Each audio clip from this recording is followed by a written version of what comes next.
Alright guys, back at home. The instructions show the parts included, which are like I went over earlier, a couple of plates, a shock, a Torx wrench, and a bolt, which is what we got here: shock, Torx wrench, a couple of plates, and the bolt.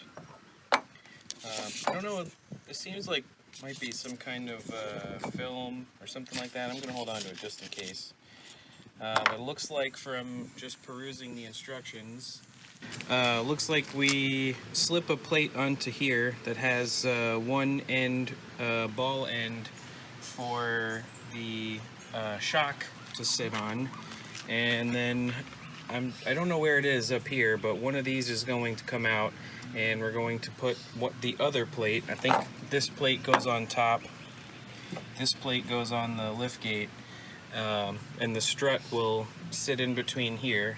The other kits I've seen, I actually kind of like the idea of this one. The other kits I've seen show that it's usually done on the passenger side, and you have to remove the tailgate. So I kind of like the idea of this one just kind of sitting on the tailgate itself inside here. As per the instructions, it says to remove this bolt. It's 10 millimeter. We're going to remove this one, loosen this one, and we'll get the plate on.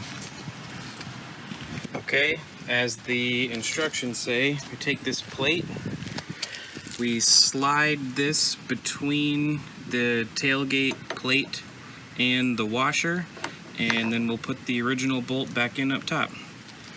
Let me do that and we'll come back and check. Alright, so rather than use the factory nut that we pull out, you use the included button head screw. It's an M5, and then you're going to tighten this one back down. This is the one you didn't remove. You can see the plate goes behind the washer between the bed. So essentially you're just putting this plate between the washer and the liftgate here. Tighten it down with the M5 and 10 millimeter, and then we move on to the next part, which is to remove this guy.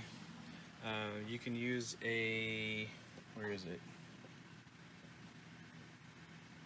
A T50 Torx, or the tool they included with the kit. I don't think I have any Torxes, so I'm going to give this a try. As I expected, this bolt is extremely tight. I'm not 100% sure if I can apply enough force to actually get it loose without damaging the connection in there, the little splines. I'm going to see if I have a breaker bar and maybe some WD-40. Alright, we got it loose, but it was a little frightening. I'm not going to lie. I'm not sure if I had the ability to go back. I don't think I would use this wrench again. I would definitely get a breaker bar and a T50 Torx. We'll get this off, get the plate mounted, and come back. Alright, so the plate is similar to the plate on the bottom, where the bolt we removed and the washer go on top of the plate. So the plate goes between the body and the washer for the bolt. I'm going to tighten this down and we'll install the shock. Alright, we got the bolt back through and the plate is on. Little ball stop here. Looks like I was right about this little piece. It's Mylar that's going to go right here. It's clear Mylar. It's going to go right here to help stop this from disrupting your paint or something like that. Or actually, it might be, based on this, it might be the lower part of the arm to stop this from affecting your paint. Let me get this shock on and we'll test it out. Alright, So that part was on.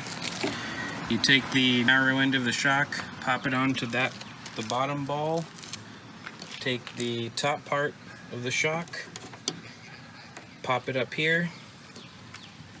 It's good to go. Let me clean the junk off my gate and we'll give it a test. Alright, so damper is installed. Close it. It's just as smooth to close.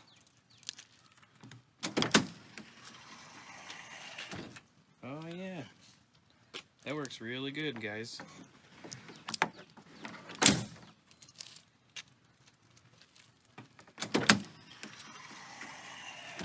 A little noisy, but we can fix that. Some lube. You have 20-something bucks and 15 minutes of time.